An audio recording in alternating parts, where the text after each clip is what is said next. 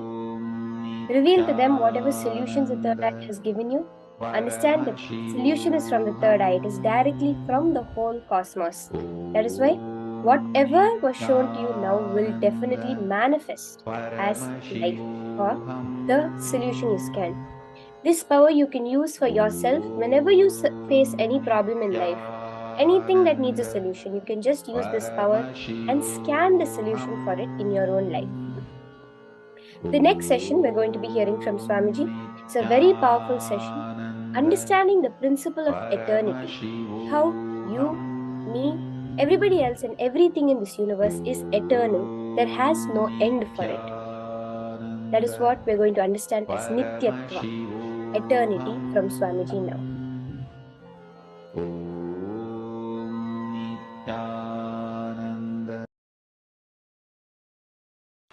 What is incompletion?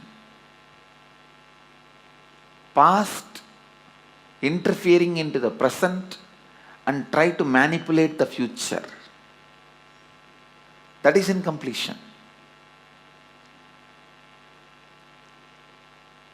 Your memory, form you carried in the past, entering into the present and trying to destroy the future form is incompletion. You can always see whenever you have a pain, guilt, powerlessness, incompletion, you will be visualizing, imagining your own form in a deep suffering. You will be visualizing, imagining your own form in a disgusting way. Look inside. Please understand, I am giving you a very deep insight.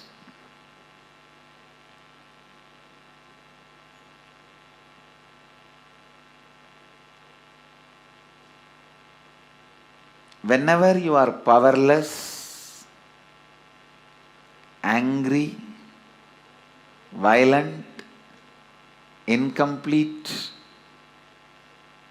look in, you will be remembering your own form from the past, which is actually you will be flashing your own photograph in your screen. Let me talk in the language of computer, you will understand. You will be running your own photographs in your screen, inner space screen, which is taken during the very sad, depressed moments.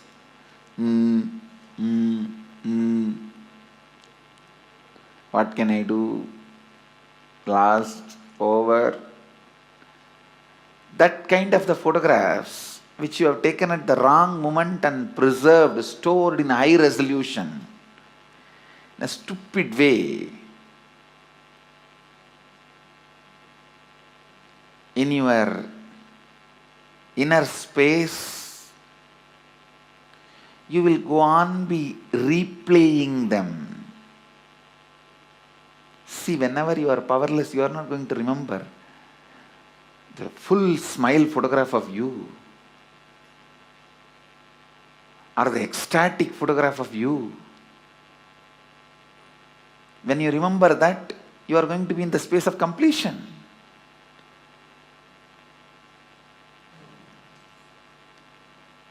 The deha, form you carried during incompletion, just by remembrance awakens the same incompletion. Understand? Just by remembrance, something can bring incompletion or completion.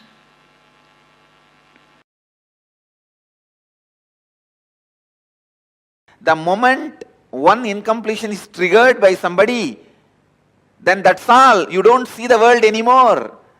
The world does not exist, only my world exists.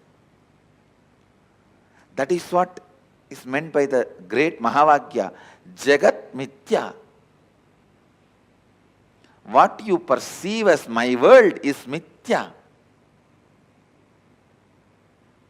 Because a small incompletion, the moment it got triggered, it gets triggered.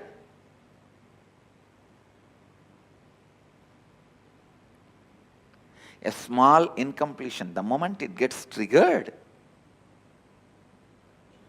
you stop seeing the world and you are deluded in my world. Brahma Satyam, Jagat Mithya. I don't disagree. Jagat Mithya. But that does not mean in your actions you will not radiate the truth Brahma Satyam. In your actions also you have to radiate the truth of oneness, non-dual consciousness. While you are seeing your finance, your accounts, sitting with your auditor, do you feel that oneness without falling into the powerlessness? While you are sitting with the spouse and having a dinner or lunch, do you feel that oneness without falling into the powerlessness? When you are sitting with your team and discussing your corporate strategy, your office strategy, your consciousness, does your consciousness be established in that oneness and non-duality without falling into the powerlessness? Look in.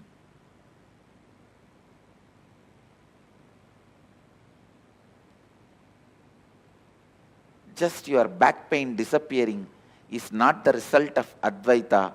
All the pain which you have hidden in your back should disappear. Not just back pain disappearing. All the pains which you have put it in back has to disappear. Suddha Advaita Sugabodha Jnanam. The pure Advaitas, joyful influence and the wisdom which comes out of joyful influence. Please understand, the joyful influence of Advaita is what I call completion. The joyful influence of Advaita is what I call perpetual completion. The joyful influence of Advaita is what I call Sahaja Samadhi.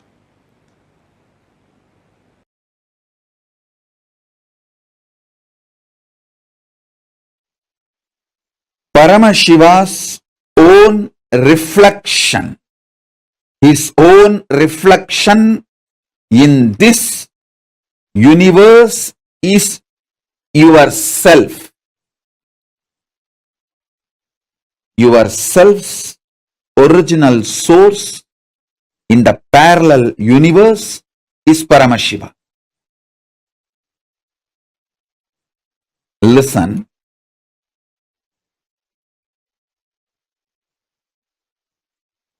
Understand this example. A swan, Paramahamsa, flying on the sky, is just floating in the sky. His reflection falling on a swimming pool. The reflection is you. The swan is Paramashiva. The swimming pool is your body.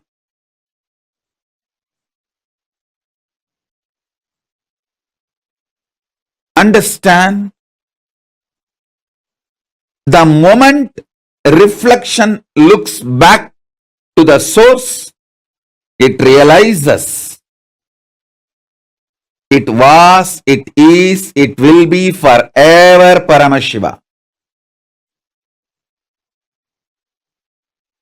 Sometimes the reflection feels it is being hurt by the waves in the swimming pool.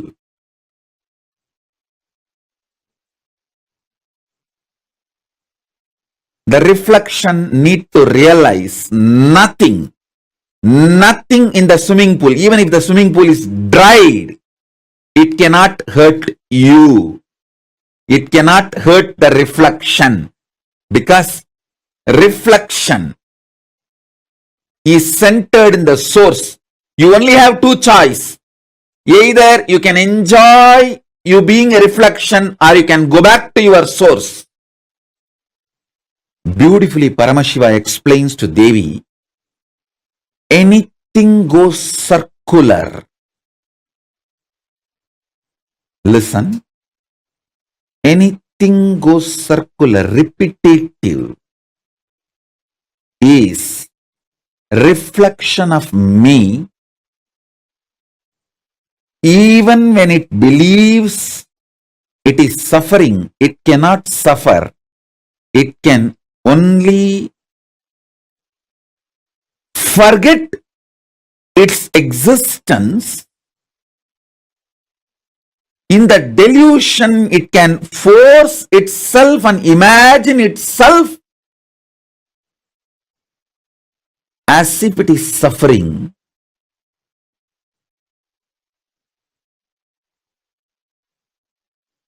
When that reflection looks back at the source, it realizes it is Paramashiva.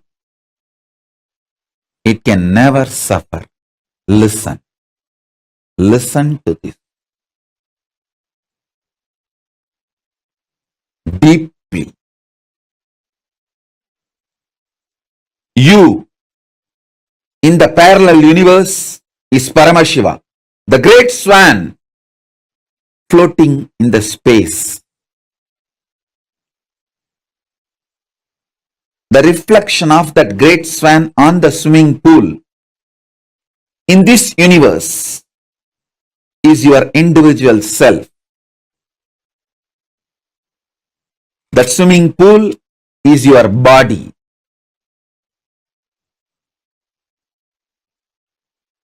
Anything which goes round, listen.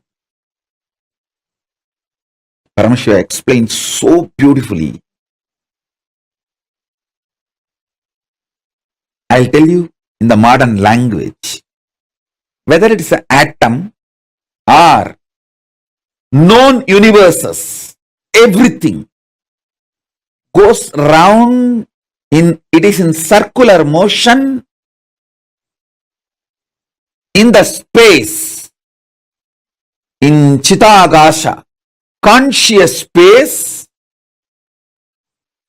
Anything, whether an atom or the known universe, everything is rotating in the circular motion.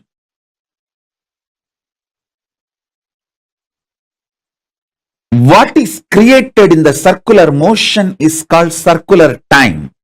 The time which circles, repeats itself.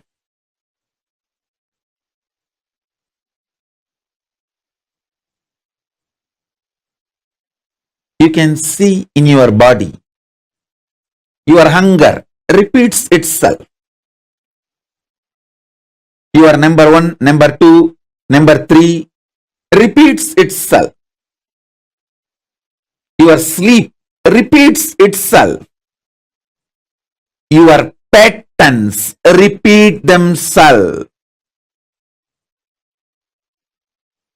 Your decision to smoke, your decision to drink, your decision to be addicted to something, everything is repetitive. Understand? Anything which repeats is in the circular time motion. It is within the field of Nirantaratva but not Nityatva. It is within the field of Nirantaratva but not Nityatva. If you know, anything which repeats does not hurt you, cannot hurt you. You are liberated from time. You are liberated from Kala.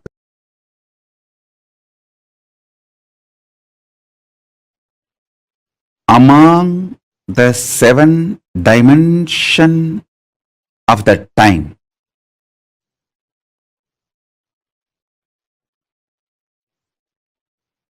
Space before the past. Past. Past merging into the present. Present. Present evolving as future. Future. Future merging into the space beyond future.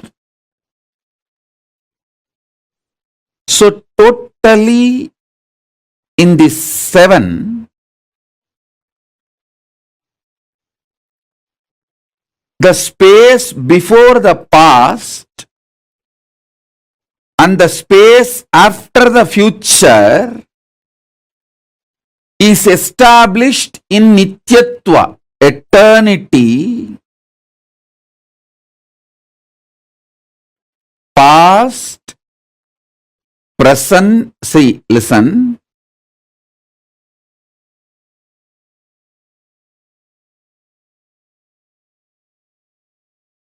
Past, past becoming present, present, present evolving as future, future. This five is Nirantaratva.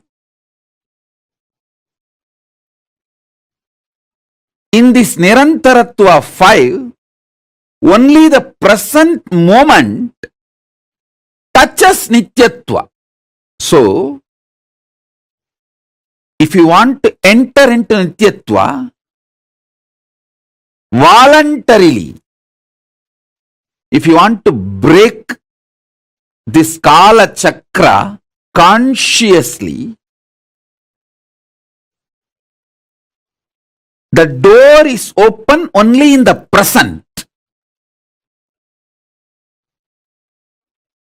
The cumulative effect of all the practices you did and the initiations you received enters into the present.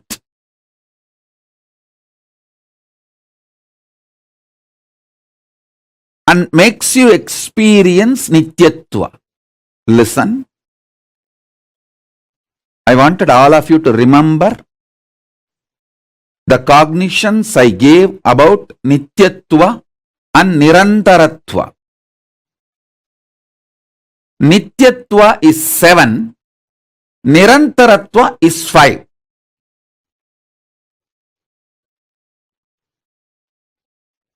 Nityatva is all the 7 put together. Nirantaratva is this 5. In this 5,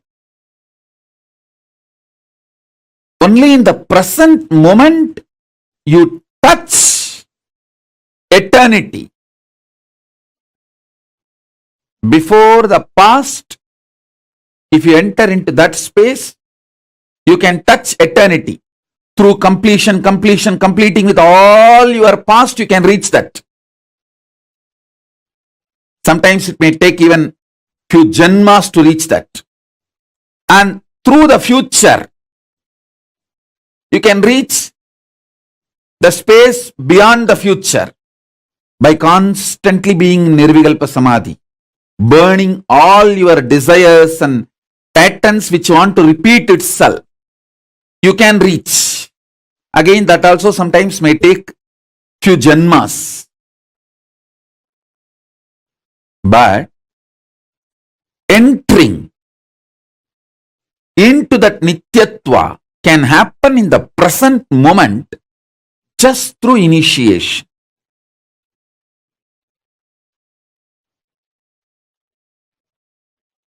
Remember the definition and the revelation about Nityatva.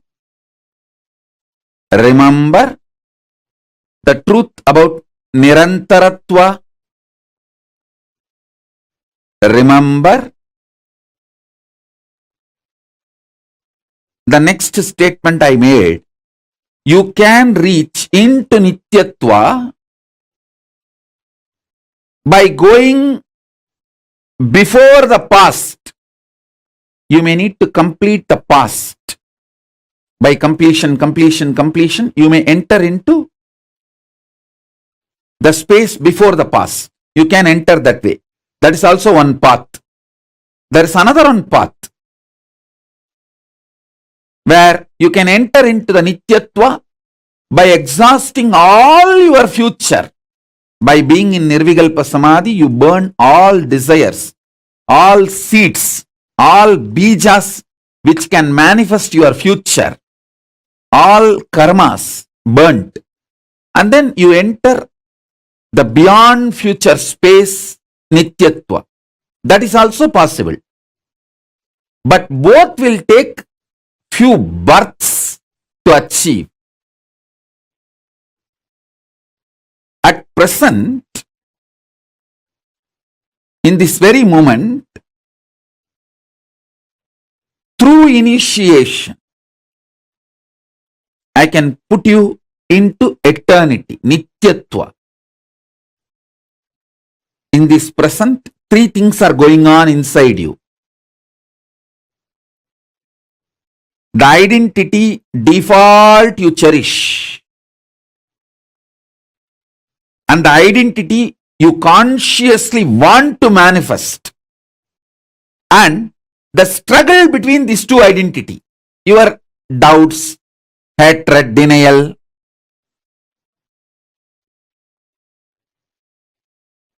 Smelling Paramashiva, waking up to Paramashiva,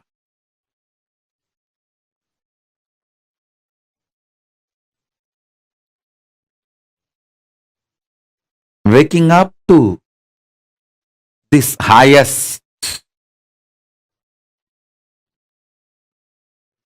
In this moment present, it can be done through the initiation.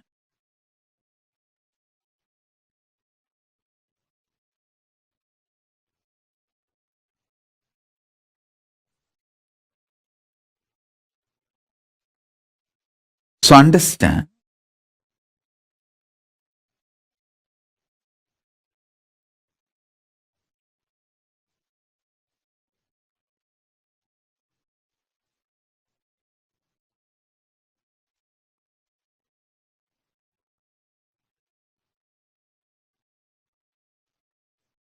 that is why always the ultimate manifests through initiation. Small things you can achieve on your own through tapas. But the ultimate is done only through initiation. It is only the transmission of lamp from fire. The fire is lit. From a lamp, living lamp, another lamp is lit. So, smelling Paramashiva, waking up to Paramashiva,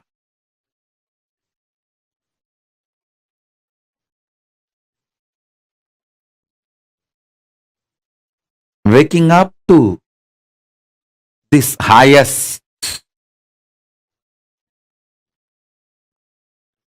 In this moment present, it can be done through the initiation.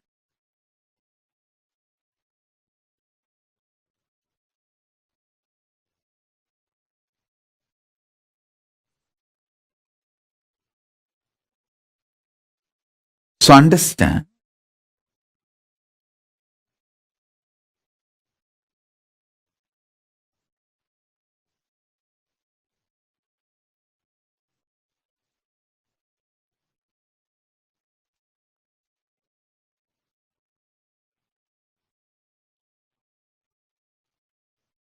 that is why always the ultimate manifests through initiation. Small things you can achieve on your own through tapas. But the ultimate is done only through initiation. It is only the transmission of lamp from fire. The fire is lit. From a lamp, living lamp, another lamp is lit.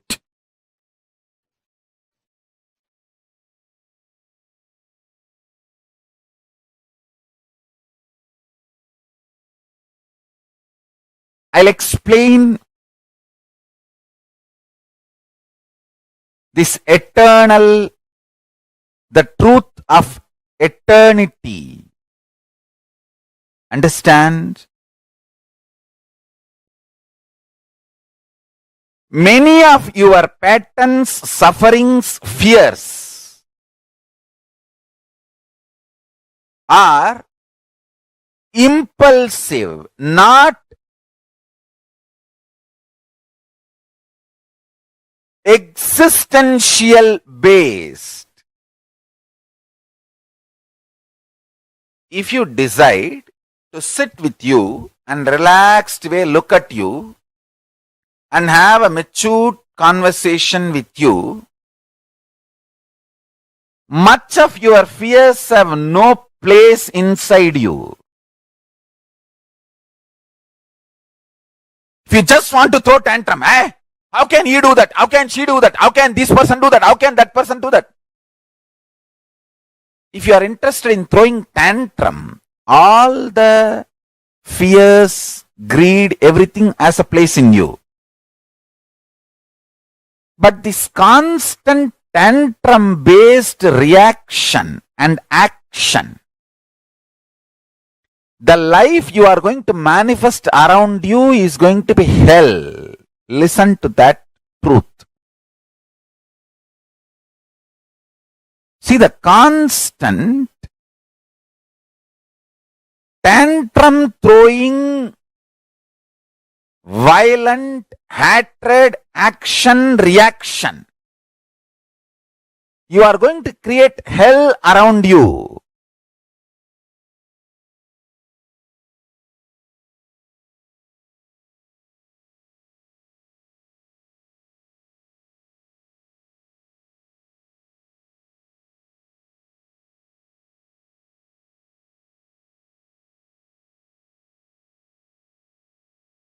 Nityatva.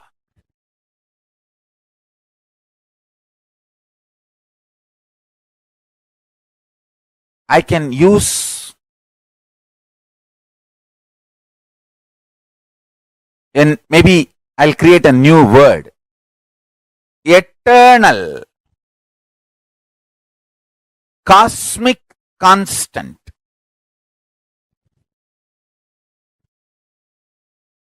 It is actually one of the dimension of the universe.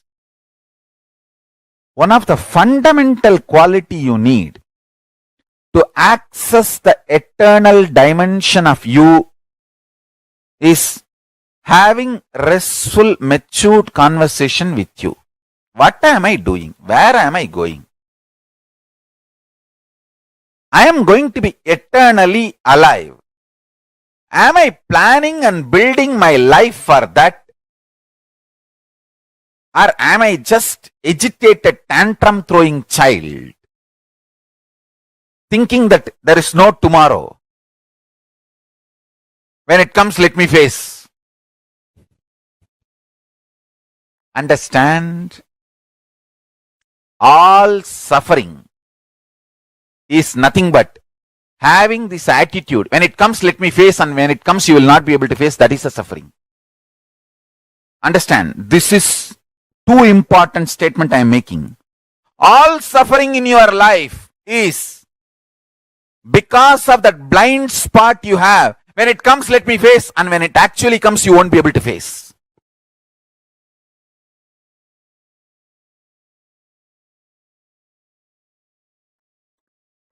In the past, you have a full freedom to form opinion about your past, and you have full freedom to create the possibility of your future. This clarity you will get only if you decide to do tyaga. Listen. I am freed. I declare boldly, I am freed, liberated from sufferings once for all. Suffering related to past, suffering related to future. Because I decided to do tyaga. Understand? You can always sacrifice the achievements, pleasantness, bliss, joy related to your past. You can always forget that you completed PhD. But you can never forget you got delayed for one of your examination because you spent time with your girlfriend, or you slept and you did not appear for that examination. That pain you will be carrying even now. Sacrificing the past related pains, understanding even factually, many of your pains are unjustified and incorrect. Understanding even factually, your pains are not supported, justified by the reality, real happening is completion. I am repeating. Even factually, as per the real happening, what has happened, if you look what has happened from all dimensions, even your pains are not justified. Your pains are not really right. Even your pains do not have justification to exist in you. If you see the past happenings multidimensionally, is completion with the past. I tell you, how much ever you say, no, I know I have some pains which are absolutely justified. No. You may be Guni, you may be Kaikeyi, you may be Surpanaga, you may be Danganaka Duck, Danganaka Dick, I don't care. You are wrong.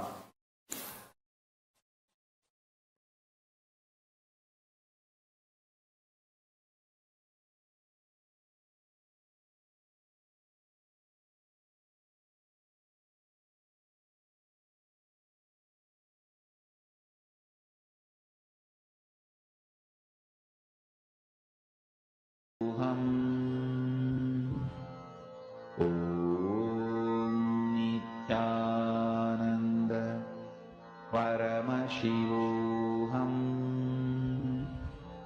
Om Nithyananda Paramashivoham.